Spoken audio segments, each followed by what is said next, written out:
അസ്സലാമു അലൈക്കും വറഹ്മത്തുള്ളാഹി വബറകാതുഹു. ദഫ്കളി സമഗ്ര പഠനത്തിന്റെ 18ാം എപ്പിസോഡിലേക്ക് കൃത്യമായ സ്വാഗതം. ഇന്ന് ലഭിച്ചിരിക്കുന്ന ചോദ്യം, പ്രാർത്ഥനയിൽ ഞാൻ എന്ന് ഉപയോഗിച്ചുകൊണ്ടുള്ള പ്രാർത്ഥനാ രീതിയും ഞങ്ങൾ എന്ന ബഹുവചനം ഉപയോഗിച്ചുകൊണ്ടുള്ള പ്രാർത്ഥനാ രീതിയും ഇതിൽ ഏത് വചനം ഉപയോഗിച്ചുകൊണ്ടാണ് പ്രാർത്ഥന നടത്തേണ്ടത്?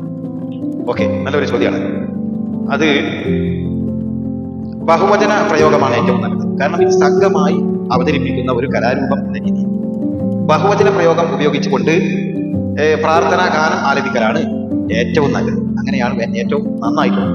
എന്നാൽ ഞാൻ എന്ന ഏകോപന പ്രയോഗവും ആകാവുന്നതാണ്. അത് പ്രാർത്ഥനയല്ല എന്ന് നമുക്ക് പറയാൻ കഴിയില്ല, അതും പ്രാർത്ഥനയാണ്. അപ്പോൾ എന്ത് ചെയ്യണം? ഓരോരുത്തരും 12 പേരും 3 പാട്ടുകാരും ഓരോരുത്തരും ഞാൻ എന്ന അർത്ഥത്തിൽ അവിടെ പ്രാർത്ഥിക്കുന്നു എന്നൊരു ഉദ്ദേശം അവിടെ മനസ്സിലാക്കണം എന്ന് മാത്രം. ആ സമയത്ത് ഞങ്ങൾ എന്ന് പറഞ്ഞാലും അവിടെ ഓരോരുത്തരും 15 പേരും ഞാൻ എന്ന് പറയുമ്പോഴും സമൂഹമായിട്ടായി, 15 പേർക്ക് കൂടി ഞങ്ങൾ എന്ന് പറയുമ്പോൾ 15 പേരും 15 പേരെ ഉൾപ്പെടുത്തിക്കൊണ്ടുള്ള ഒരു സമൂഹ പ്രാർത്ഥനയാണ്. എല്ലാം രണ്ടും സമൂഹ പ്രാർത്ഥന തന്നെയാണ്. 15 പേരും ഞാൻ ഉപയോഗിച്ചുകൊണ്ട് അള്ളാഹുവോട് പ്രാർത്ഥിക്കുമ്പോൾ എല്ലാവരും ഞാൻ പറയുമ്പോൾ അവിടെ സംഘമായിട്ടും പ്രാർത്ഥന നടക്കുന്നുണ്ട്. അർത്ഥത്തിൽ അത് സമൂഹ പ്രാർത്ഥന ആവുന്നു. എന്നാൽ ഞങ്ങൾ എന്ന് ഒറ്റ വാക്കിൽ പറഞ്ഞ് എല്ലാവരും ഞങ്ങൾ എന്ന് പറയുമ്പോൾ 15 പേരും ഞങ്ങളെ ഉൾപ്പെടുത്തുന്നു, 15 പേരും 15 പേരെ ഉൾപ്പെടുത്തുന്നു എന്ന അർത്ഥം ഉണ്ടായതുകൊണ്ട് അതും കൂട്ടു പ്രാർത്ഥനയുടെ ഗണത്തിൽ അത് വരുന്നു എന്നുള്ളത്. ഒന്നാമത്തേത് കൂട്ടമായി എല്ലാവരും പ്രാർത്ഥിക്കും, മറ്റേത് കൂട്ടു പ്രാർത്ഥന നടത്തുന്നു. എല്ലാവരെയും കൂട്ടിക്കൊണ്ട് പ്രാർത്ഥന. ഇതാണ് അവിടെ അതിന്റെ ഉത്തരമായിട്ട് നമുക്ക് പറയാൻ കഴിയുന്നത്. അൽഹംദുലില്ലാഹ്, വളരെ ചിന്തിക്കേണ്ട ഒരു ചോദ്യമായിരുന്നു. എന്തായാലും ഇങ്ങനെയുള്ള ചോദ്യങ്ങൾ ഇൻഷാല്ലാഹ് പ്രിയപ്പെട്ട പ്രേക്ഷകരെയും അയച്ചു തരിക. പിന്നെ ചാനൽ സബ്സ്ക്രൈബ് ചെയ്യണം.